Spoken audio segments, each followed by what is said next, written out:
This happened a week ago. I'm 34, and I moved to Eldridge to escape my hectic life as a freelance graphic designer. I thought a quiet place would spark some inspiration. The rain wouldn't stop, making me feel trapped in my old rental. The creaky floors and drafty windows added to the strange atmosphere. I remember thinking, maybe this is just what an old house feels like. But it didn't feel normal at all. On the third night of the ceaseless rain, I woke up to muffled voices. I thought it was the neighbor's TV. I rolled over, trying to ignore it. I was tired and so focused on my projects. But those voices kept creeping back. They wouldn't leave me alone. Over the next few days, the voices became clearer. I started to hear a child's laughter mixed with some weird chanting. It wasn't a song, but I couldn't make sense of it. It got under my skin, like an itch I couldn't scratch. I pulled my curtains back one night because I had to see what was going on. That's when I noticed my neighbor just standing there watching my house. He didn't move at all. He just stood there like a statue. A shiver ran down my spine. Something flickered in the corner of my eye, but when I turned, nothing was there. Maybe I was just tired, I thought. The rain was making me paranoid. I wanted to believe that. After all, it was just a small town, right? But each night as the downpour continued, I felt more trapped in my home. The shadows felt alive, moving just outside my line of sight. I could almost convince myself they were tricks of the light. Then I heard it again. Laughter, so clear and bright, but it felt wrong. I pressed my ear to the wall, but I couldn't understand it. Was it my imagination? Was it real? It all felt so confusing. My heart raced as I glanced out the window again. No one was there this time, and the chill crept in around me. I didn't know how much more I could take. I thought about talking to my neighbor, but what would I say? How do you explain that you think someone is outside watching? I was losing it. The rain kept pouring. I was left wondering if this was all in my head, or if something darker was waiting for me. Before I could catch my breath, I heard it again. "Come play with us." The voice was so close. I knew then maybe something was waiting outside right at my door. Then it got silent. I couldn't see anything. My heart pounded. I think I held my breath, waiting for something to happen. I turned around and I swear no one was there. The shadows danced along my walls. The laughter faded, but that phrase echoed in my mind. "Come play with us." I didn't know who us was, but I felt the weight of the silence, heavy and cold. The rain drummed on the roof, a constant reminder of my isolation. I wanted to scream, to reach out, but I just sat there in the dark, waiting for something that never came. The next morning, I sat on my couch, staring at the grey sky outside. I thought maybe some fresh air would clear my mind. I dressed quickly and grabbed my umbrella. The rain had finally eased, but the world outside still felt heavy and oppressive. As I walked down the street, I couldn't shake off the feeling of being watched. Perhaps it was the residue of the previous night's encounter, or maybe it was simply the way the quiet town had weighed on me. I made my way to a small cafe that promised strong coffee and pastries. The bell above the door jingled softly, and I breathed in the rich aroma of coffee beans. The cafe was mostly empty, except for a woman sitting by the window, reading a book. I ordered my coffee and took a seat near the back. As I sipped my drink, I began to feel more at ease. Maybe the noise of the rain had been a trick of my imagination. I pulled out my sketchbook, hoping to regain the spark of creativity I had come looking for. But as I started to draw, my mind kept drifting back to the laughter, the voices. I couldn't ignore it. I glanced out the window, half expecting to see my neighbor standing outside again. But this time there were no figures lurking in the rain-soaked street. When I finished my drink, I decided to take a small walk around the neighborhood. I needed to find some clarity. I walked past rows of quaint houses, each one a little more picturesque than the last. But something felt off. The air was still, too still. I approached my neighbor's house, the eerie feeling creeping back. As I stood in front of it, memories flooded my mind. Maybe if I talked to him, all this would stop. I raised my hand to knock, but hesitated. What if he thought I was crazy? Then I noticed something unusual. The front door stood slightly ajar. I squinted, trying to see inside. A chill shot through me. The shadows moved in an unsettling way. "Hello?" I called out, unsure if I would get an answer. Silence met me, thick and heavy. I felt a pull, an urge to step inside. What was the worst that could happen, right? But something deep inside me screamed to stay away. Just then, a loud clap of thunder echoed across the sky, making me jump. I backed away, my heart racing again. I turned to leave, but then a flicker of movement caught my eye. Just beyond the door, a figure darted past the window. It was fast and thin, too quick for me to see clearly. Terror coursed through me. "What the hell was that?" I whispered to myself. I glanced back at the door, my curiosity battling with my fear. My instincts told me to run, but I felt rooted to the spot, frozen in uncertainty. Then, from deep within the house, I heard it again. "Come play with us." The voice was softer, almost inviting. I could feel it wrapping around me like fog, dense and suffocating. "Someone is in the house," I thought, my breath catching in my throat. I stumbled back, adrenaline kicking in. I needed to get away. But as I turned to leave, I swore I saw a glimpse of a child peering out at me from behind the door, eyes wide and unblinking. I didn't waste another moment. I took off, running back to my own house, the laughter ringing in my ears like a haunting song. What had I just faced? I needed answers, and I needed them fast. The rain started again, heavy and merciless, just as I reached my front door. I slammed it shut behind me, heart pounding, knowing now that whatever was out there, it wasn't done with me yet. I locked the door, my heart still racing. I leaned against it, trying to catch my breath. The laughter echoed in my mind, mixing with the sound of rain hammering against the windows. I felt like I was in a horror movie, only this was all too real. I glanced around my dim living room, searching for something to ground me. I needed a plan. The first thing was to distract myself. I grabbed my phone and began to scroll, but the screen felt foreign in my hands. I couldn't focus. Think, I murmured to myself. Outside, the rain intensified, as if nature were pouring its own anxiety onto the world. I could feel the shadows creeping closer, pressing against the windows. I squared my shoulders and paced the room. I couldn't ignore what had happened. Somehow I needed to confront the mystery lurking next door. After a quick debate, I decided to grab a flashlight. If there were children in that house, I needed to know why they were calling out. I pocketed my phone, flicked on the flashlight, and bolted out the door again, my heart pounding with each step down the slick pavement. I approached my neighbor's house with its eerie stillness. The door still hung open, and it was impossible to ignore that pull, that urge to go inside. The rain dripped down my neck, but I pushed forward. As I crept onto the porch, the flashlight beam flickered nervously. "Hello?" I called out, forcing myself to sound more confident than I felt. "Is anyone there?"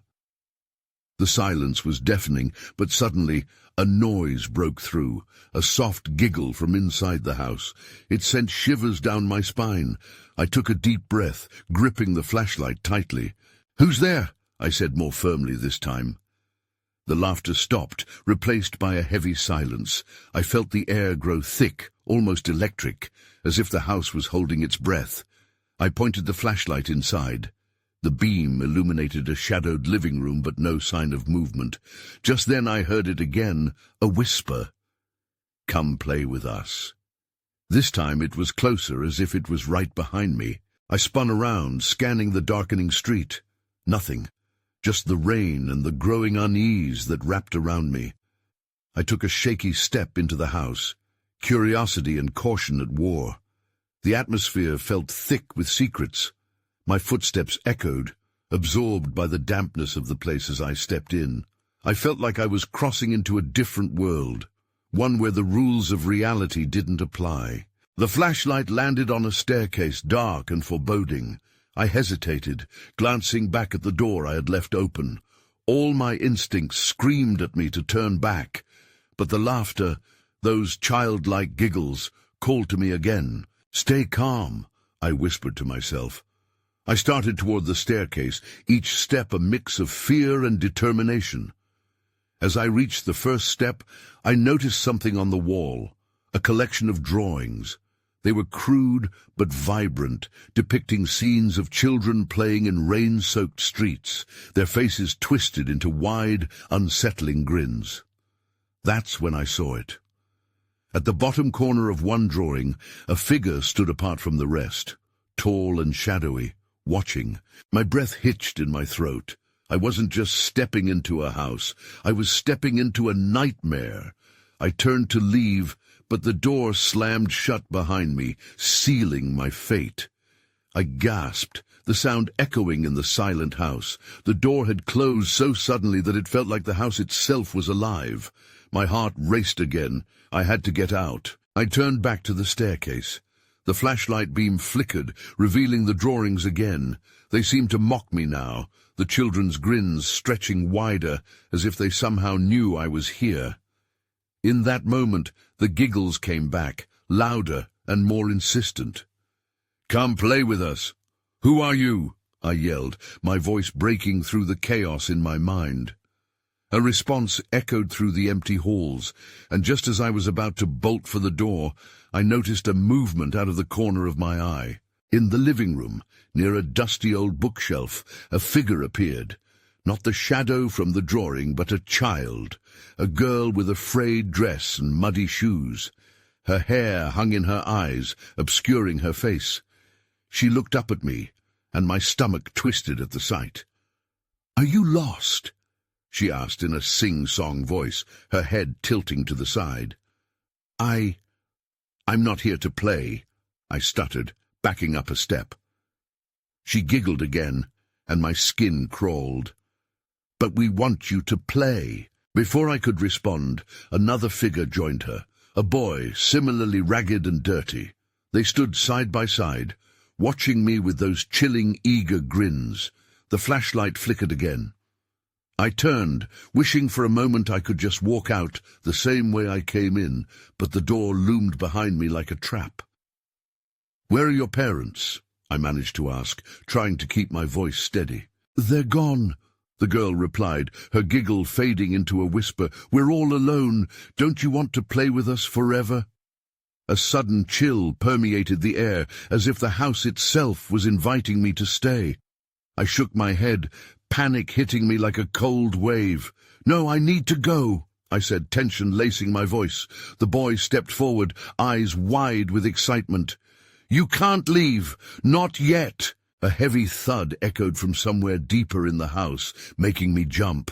I turned towards the sound instinctively. It was a door closing on its own, somewhere beyond the staircase I was standing next to.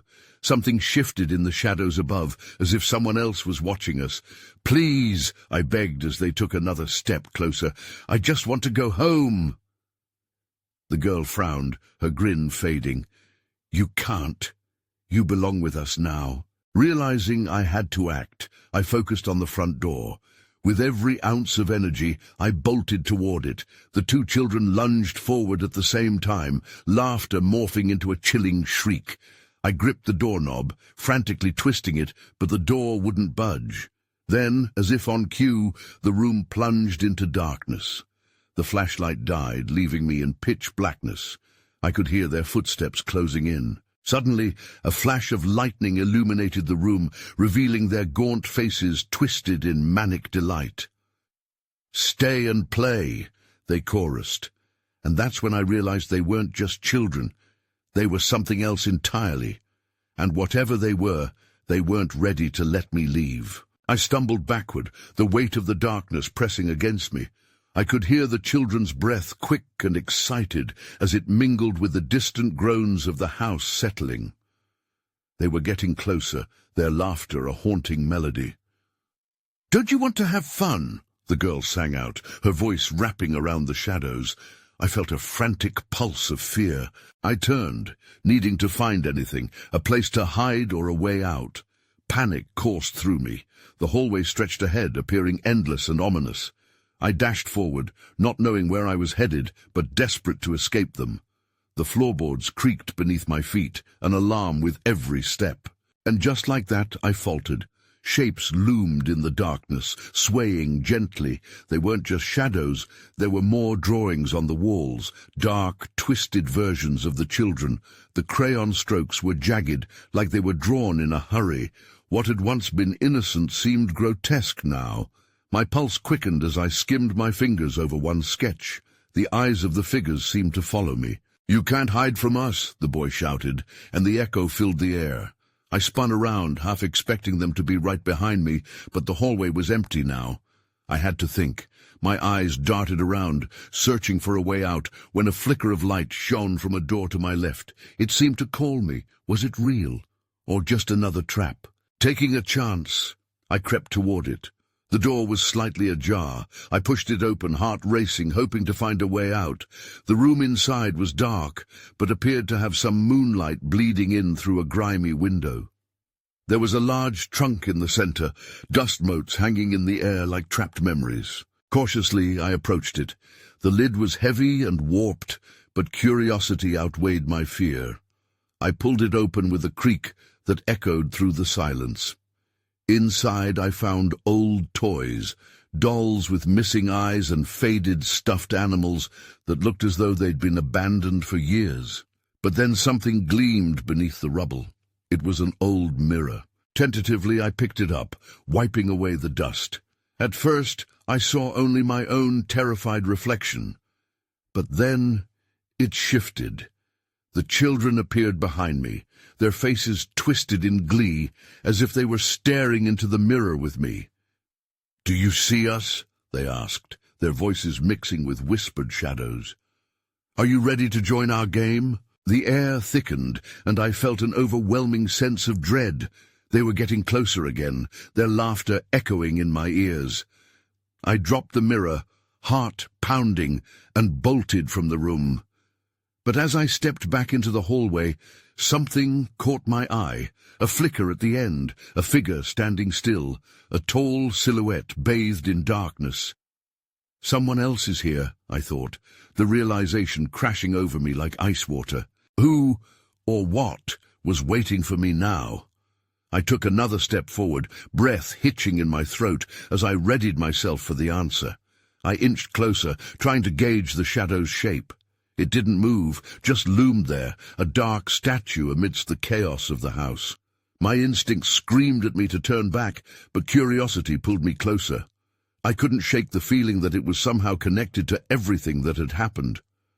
"Hello!" I called out, my voice shaky in the silence. The figure shifted, and a pale face emerged from the darkness.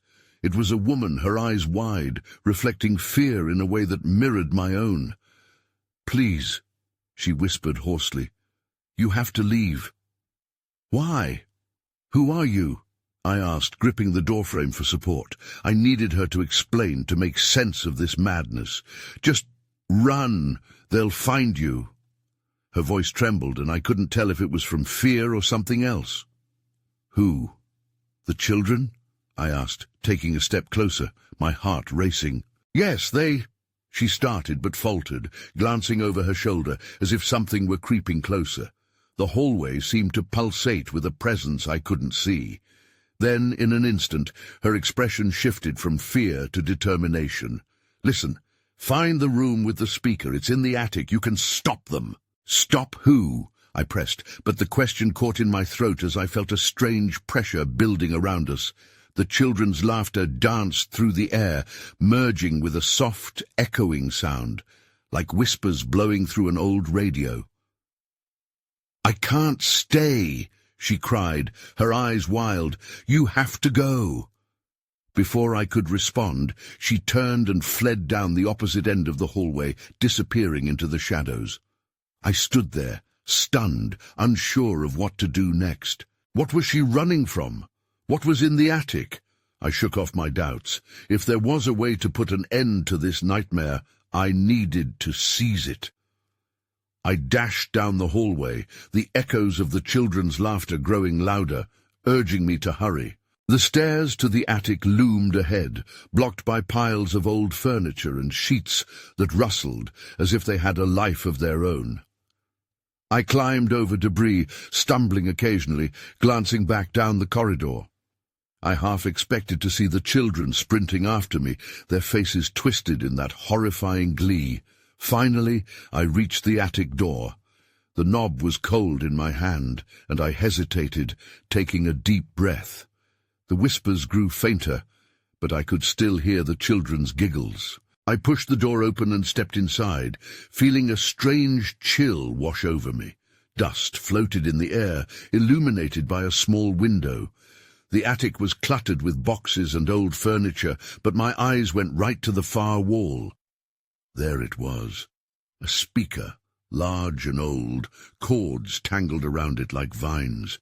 It pulsed with a low hum, as if waiting for me. I reached it, heart pounding. But just as I was about to investigate the speaker, a shrill laugh broke through the silence. It echoed around me, filling the room. "Are you ready to play?" I spun around, the weight of dread settling deep in my stomach. The children. Were they here?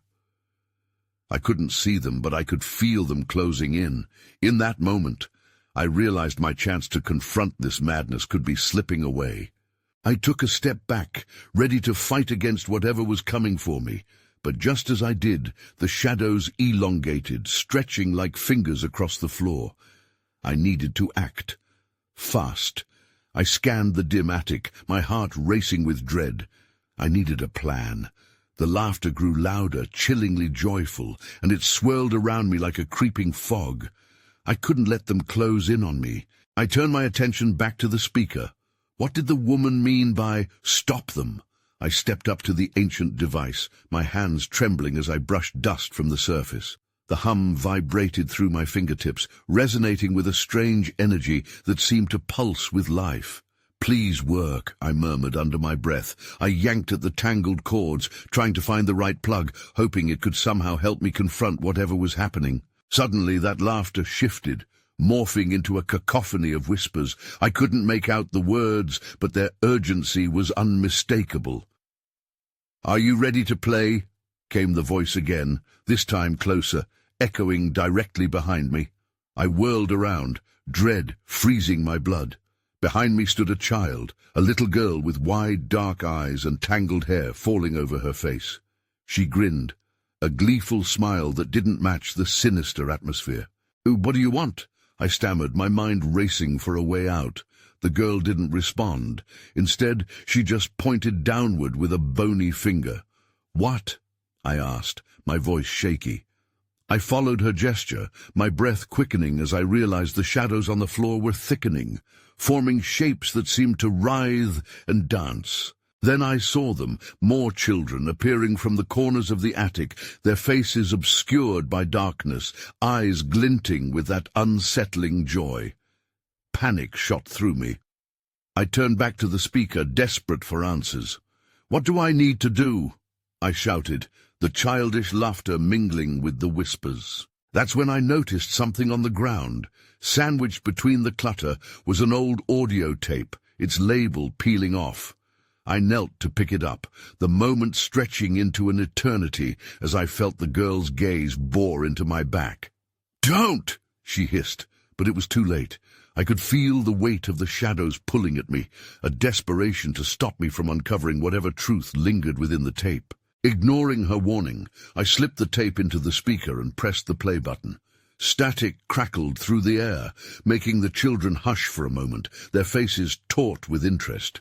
Then a voice, deep and distorted, filled the attic. "Welcome to the game. Are you ready to play?" I stumbled back, the shadows curling around my ankles, tugging at me. It was a trap. The laughter surged again, drowning out the voice. "Find the truth!" The voice sliced through the chaos, stinging my ears. "If you don't, they will take you too."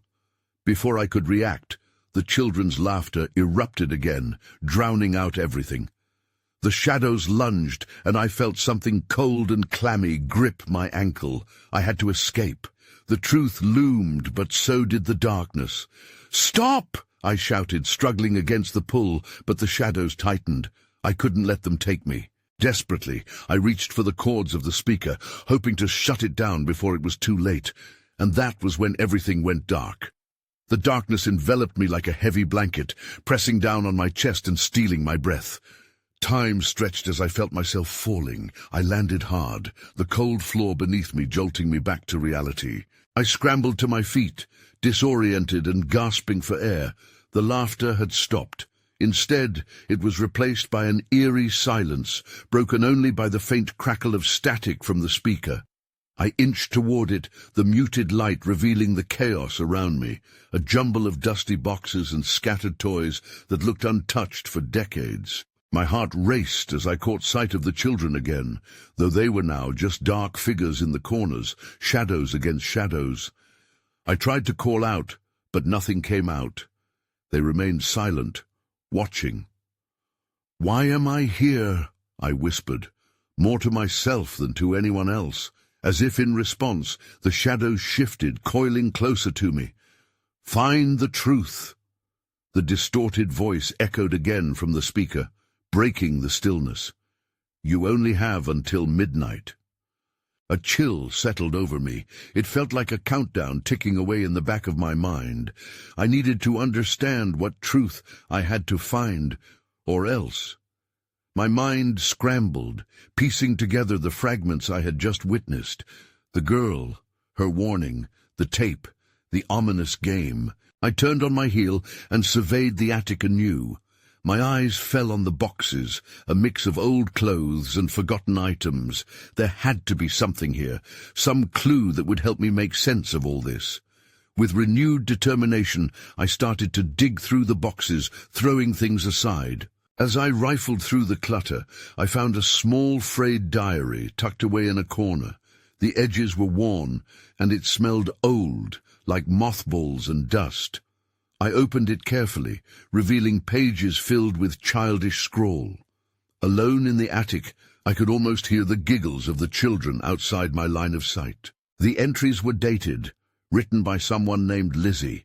The last few pages sent a thrill of fear through me. They spoke of playing games with friends, but then the tone turned darker. "We were told to stay away from the shadows," one entry read. "They say the shadows whisper. I don't want to play anymore. I want to go home." I felt a shiver creep up my spine. Had Lizzie been one of those children? My questions multiplied. What happened to her? And what did it mean to stay away from the shadows? The laughter returned, louder this time, sending a surge of panic through me. I shoved the diary into my pocket, my pulse quickening. I couldn't just sit there. I had to find a way out, or a way to disrupt whatever this game was. I glanced back at the shadows. They seemed to ripple and pulse, edging closer. I began to back away toward the stairs. Just as I turned to flee, I noticed something glinting in the dim light. It was a locket, half buried under a pile of old magazines. I reached for it, a sense of urgency driving me. "Hurry, hurry!" I whispered to myself, not knowing what danger lurked behind me. As soon as my fingers closed around it, a voice screeched from the shadows. "You shouldn't have done that!" I whipped around, clutching the locket to my chest. The shadows surged forward, and I knew I had just crossed a line I couldn't uncross. There was no turning back now. The shadows lunged, an amorphous wall of darkness that seemed to breathe, to pulse with menace. I stumbled backward, the locket feeling like a hot emblem in my hand. What had I done? "Get away from me!" I shouted, though I knew it was futile.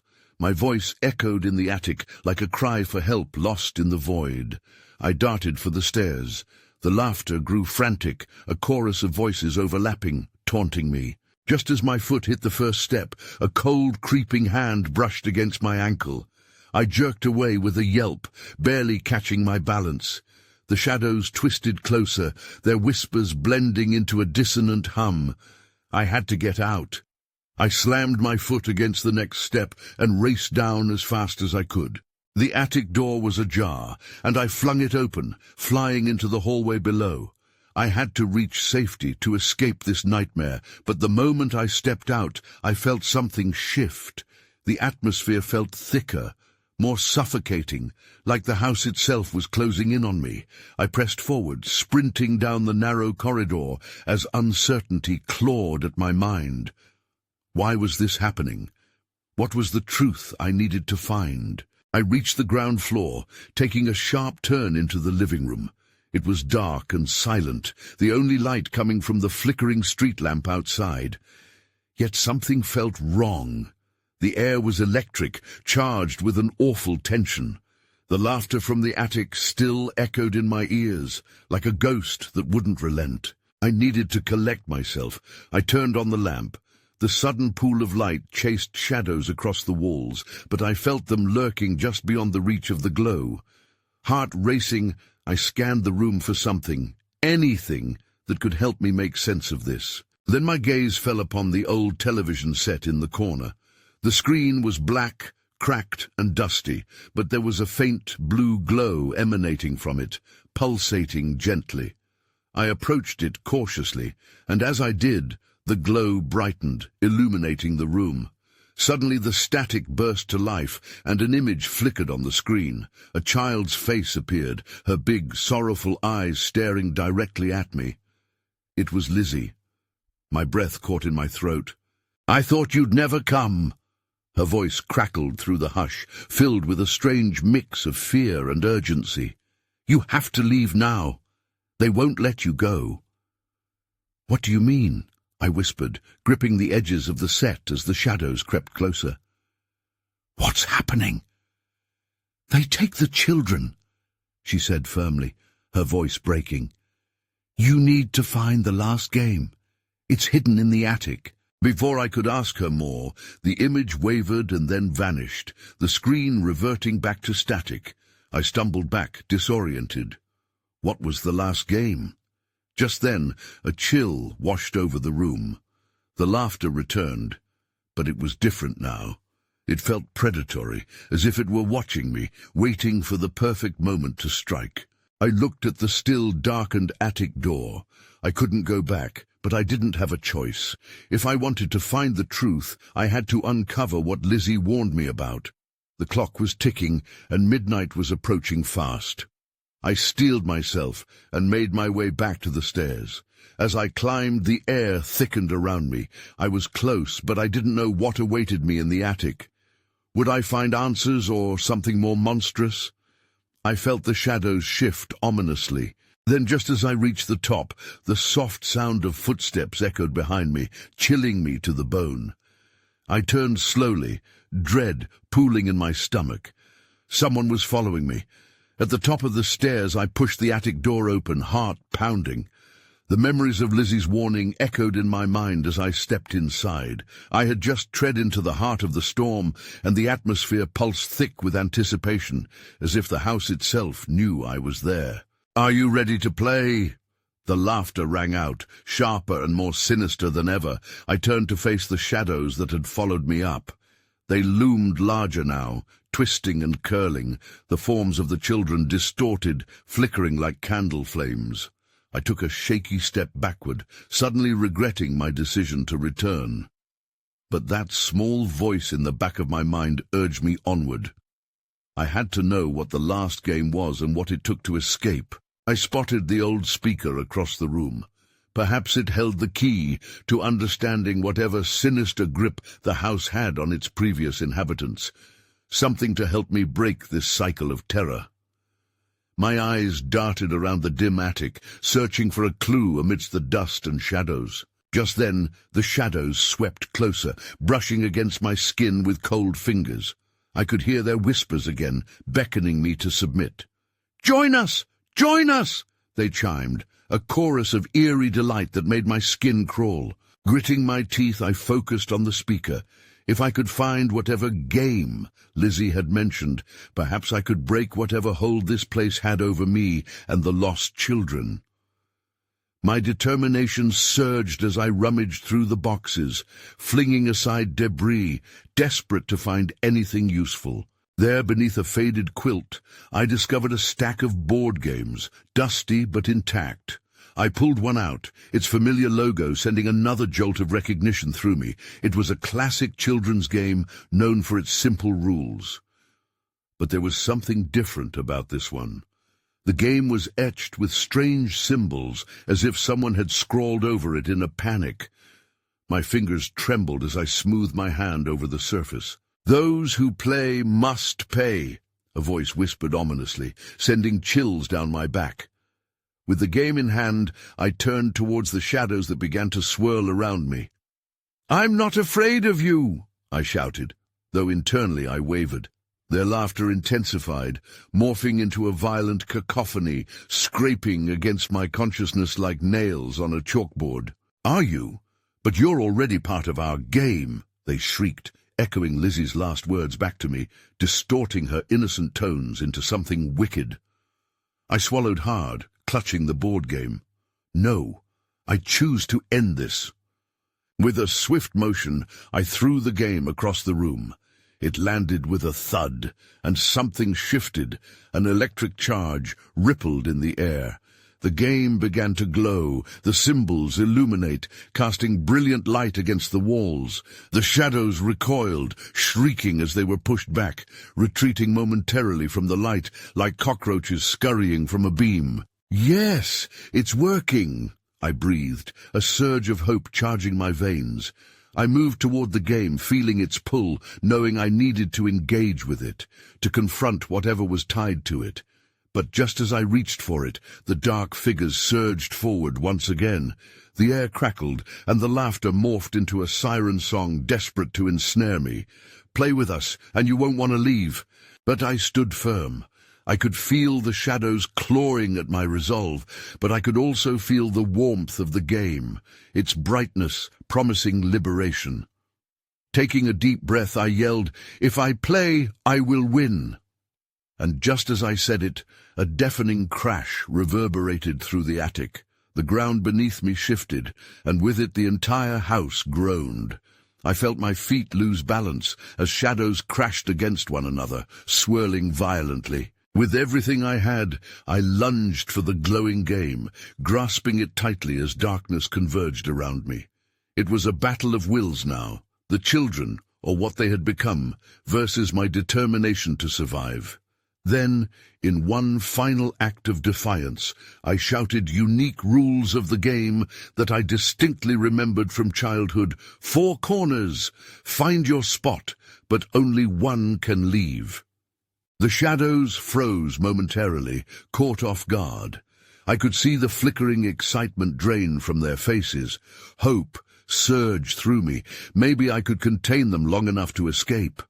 As the words hung in the thick air, the shadows receded ever so slightly.